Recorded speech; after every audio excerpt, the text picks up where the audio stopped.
Hello అండి. కథా ప్రేమికులందరికీ మీ లక్ష్మీ శ్రీనివాస్ నమస్సుమాంజలి. లక్ష్మీ శ్రీనివాస్ కథా కాలక్షేపానికి అందరికీ స్వాగతం, సుస్వాగతం. ఈనాటి మన కథా కాలక్షేపంలో చెన్నూరు సుదర్శన్ గారు రాసిన కథాకావ్యం సహజీవనం నా మాటల్లో. నన్ను చూడగానే బాబాయ్ అంటూ పరిగెత్తుకుంటూ వచ్చి నా హృదయానికి హత్తుకుపోయింది మౌనిక చిన్నపిల్లలాగా. మౌనిక ఆప్యాయతతో నన్ను అలా పిలుస్తుందే తప్ప నేను ఆమె బంధువుని కాదు.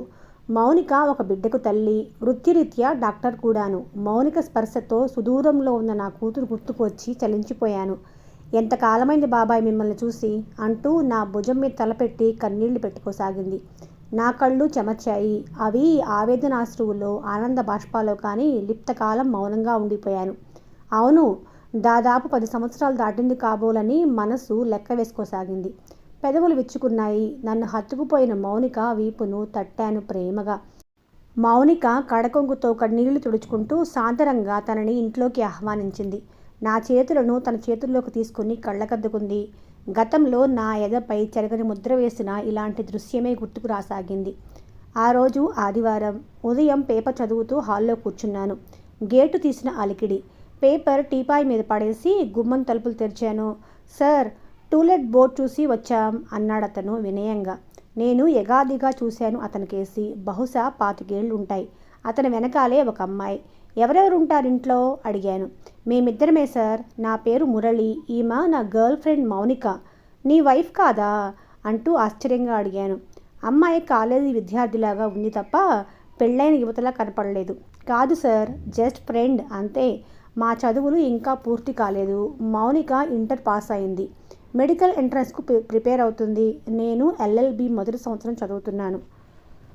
మీ ఇద్దరివి వేరువేరు చదువులు అయినా మరి ఇలా కలిసి ఒకే ఇంట్లో అద్దెకుండటం? నా మాటల్ని మధ్యలోనే కట్ చేసి మురళి వాళ్ళ గాథ చెప్పడం మొదలుపెట్టాడు.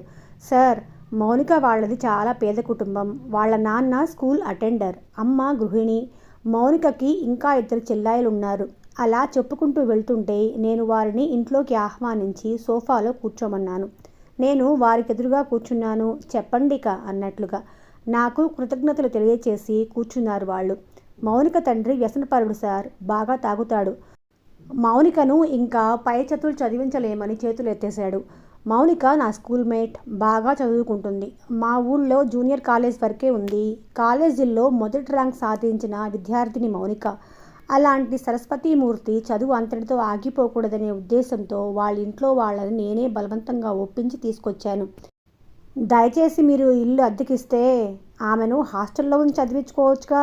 సార్, మౌనికకి హాస్టల్ భోజనం రుచించదు. ఇద్దరం కలిసి వంట చేసుకుంటాం. అందుకే చిన్న ఫ్యామిలీ పోర్షన్ కోసం గాలిస్తున్నాం. మౌనిక ఒకసారి ఎంట్రన్స్ పరీక్ష రాస్తే సీట్ రాలేదు. కోచింగ్ ఇప్పించాలని సిటీకి తీసుకొచ్చాను సార్. నా శ్రీమతి భాగ్యలక్ష్మి ఇదంతా వెనకాల నుండి వింటుందేమో. వెంటనే కాకిలా రివ్వున వచ్చి వాలింది. భలే కథలు చెప్తున్నావు బాబు. నువ్వెవరో తెలియదు కానీ ఇక దయచేయండి. పూర్వం ఇలాంటి ఆడదాన్నే ఉంపుడు గత్తె అనేవాళ్ళు. ఇప్పుడేమో దానికి చక్కని పేరపట తగిలించారు. ఏంటండి అది అంటూ నా వంక చూసింది భాగ్యం. సహజీవనం అని అందించాను. సహజీవనం అంటూ వెటకారంగా సాగదీసి పలికింది. మూతి 3 వంకర్లు తిప్పుతూ. తన ఎదలోని వ్యధ ఉన్నపళంగా తన్నుకొచ్చిందేమో. ముఖానికి చేతులు అడ్డం పెట్టుకొని భోరుమంది మౌనిక. ఆమె కళ్ళు జలపాతాలయ్యాయి. ఆ దృశ్యం నా మనసును వికలం చేసింది. అందరి ఆడవాళ్లకు ఇదే మాయరోగం. ఏడ్చి సాధిస్తారు అంది భాగ్యం. నేను కాస్త సీరియస్గా, మనం చేస్తున్నది కూడా సహజీవనమే కదా అన్నట్లుగా చూశాను భాగ్యం వైపు. నా చూపు గమనించి ఇల్లు మాత్రం అద్దెకివ్వద్దు అన్నట్లు సైగలు చేస్తూ కుక్కర్ పిలుస్తుంటే వంటింట్లోకి వెళ్ళింది భాగ్యం. మౌనిక లేచి నా 2 చేతులు పట్టుకొని తన కళ్ళగద్దుకుంది. బాబాయ్, నేను మీ కూతురు లాంటిదాన్ని అంటూ మొక్కింది. డాక్టర్ కావాలన్నదే నా జీవిత లక్ష్యం అని తెలుసుకొని మురళి నాకు అండగా నిలుస్తానని మాట ఇచ్చాడు. ఎలాగూ మా ఇంటి పరిస్థితులు నా లక్ష్యాన్ని నెరవేర్చలేవని నమ్మి ఇతని వెంట నేను వచ్చాను. నా లక్ష్యం నెరవేరితే గానీ పెళ్లి విషయం ఆలోచించను.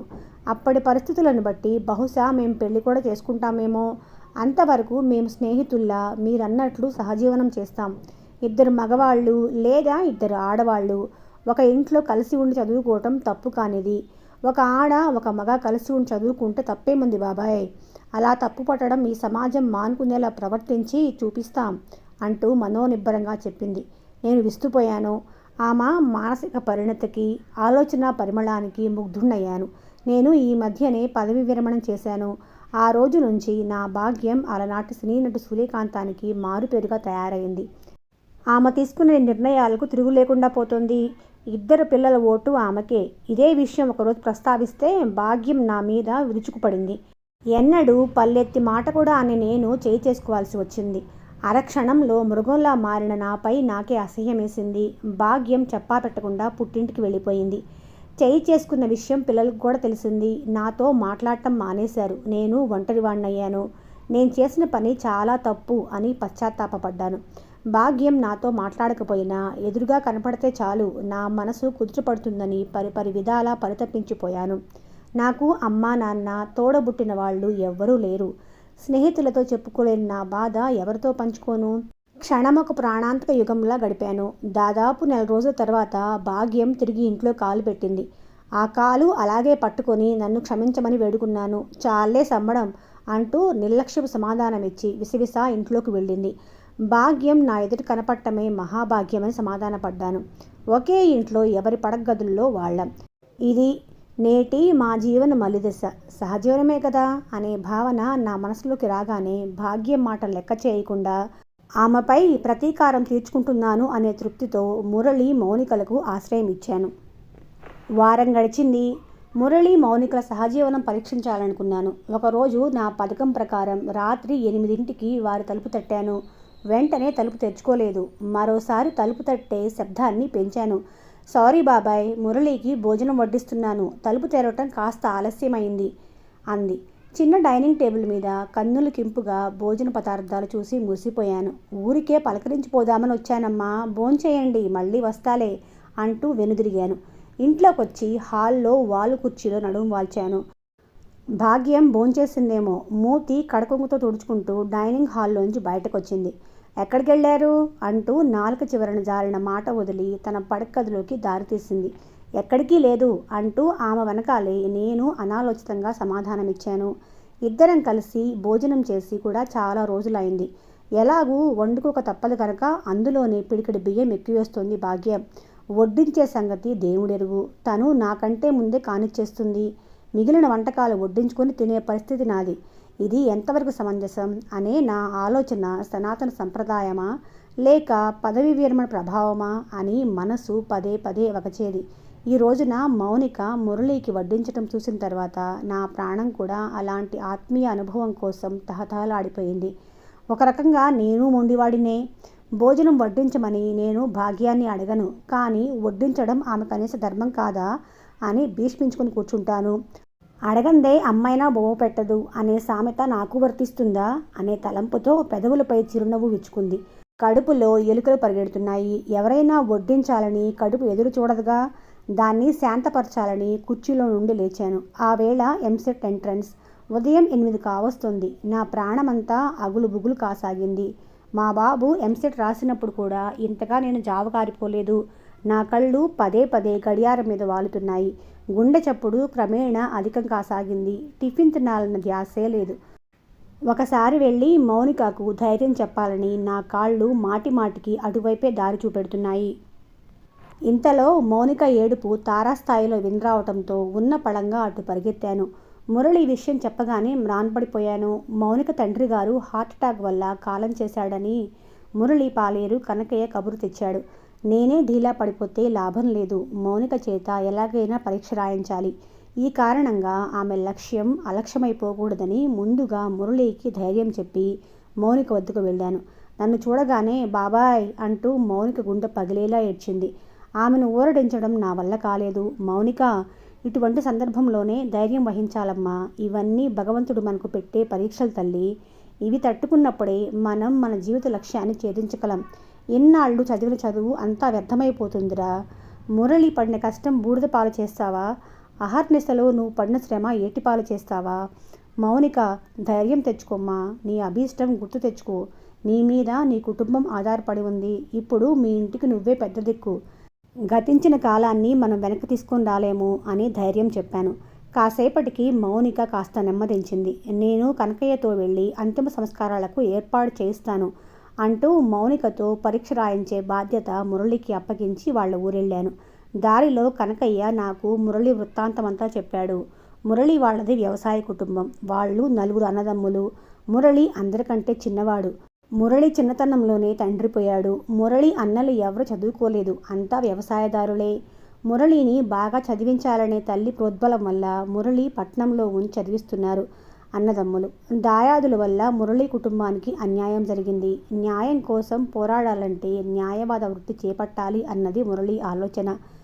ఇంతలో మౌనిక అతడి దృష్టిని ఆకర్షించడం, పేదవారికి సాయం చేయాలని అతడి దృక్పథం వల్ల అది వారి సహజీవనానికి దారి తీయటం, కులం కాని దాన్ని చేరతీశాడని ఎంత చెప్పినా వినటం లేదని అన్నలంతా కూడబలుకోవటం, వాళ్ల పోరుతో మురళి తల్లి మంచాన పడి కొన్నాళ్లకు కాలం చేయటం, తల్లిగారి కర్మ అనంతరం ఆస్తులు పంచుకొని అతడి అన్నయ్యలు మురళిని వేరుపడేయటం కనకయ్య ద్వారా విన్న తర్వాత నా మనసు క్షోభించింది.